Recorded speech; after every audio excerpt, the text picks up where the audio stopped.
بہن نے فرمایا کہ نافرمان بیٹا ہے، میں نے تو یہ کہہ دیا تھا کہ میں کھانا بھی نہیں کھاؤں گی اس کے لیے، لیکن وہ پھر بھی نافرمانی سے باز نہیں آ رہا، کیا حکم شرع ہوگا؟ دیکھیں ایسی صورت میں معاملہ اللہ پر چھوڑ دینا چاہیے۔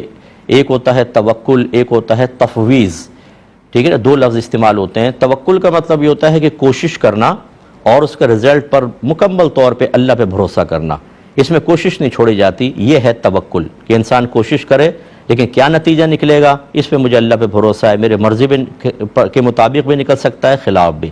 اور تفویض کا مطلب یہ ہوتا ہے کہ انسان کوشش بھی چھوڑ دیتا ہے اور ٹوٹل اللہ پر بھروسہ کرتا ہے۔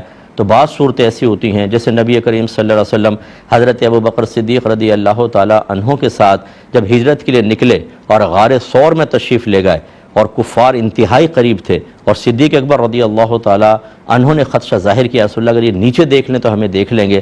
سرکار نے فرمایا لا تحزن ان اللہ معنا، آپ غم نہ کیجئے، بے شک اللہ تعالی ہمارے ساتھ ہے۔ دیکھیں کوئی تدبیر اختیار نہیں کی، معاملہ اللہ پہ چھوڑ دیا، یہ تفویض کہلاتا ہے۔ اب آپ کے لیے میرے گزارش یہ ہے کہ آپ تفویض پر عمل کریں، اللہ پر معاملہ چھوڑ دیں۔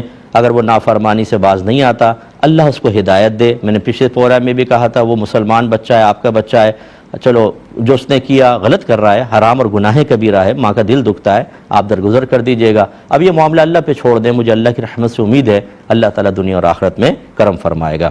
اور انہوں نے کہا کہ کفارہ جو ہے جیسے روزے وغیرہ کا کفارہ دینا ہو، قسم کا کفارہ، تو جتنا ایک قسم کا کفارہ بنتا ہے کہ ہم ایک شخص کو اگر قیمتاً ادا کر دیں تو کیا ادا ہو جائے گا؟ تو جی بالکل ادا ہو جائے گا، آپ اس کو کسی کو دے دیں تو انشاءاللہ جیسی وہ مالک بنے گا آپ کا کفارہ ادا ہو جائے گا۔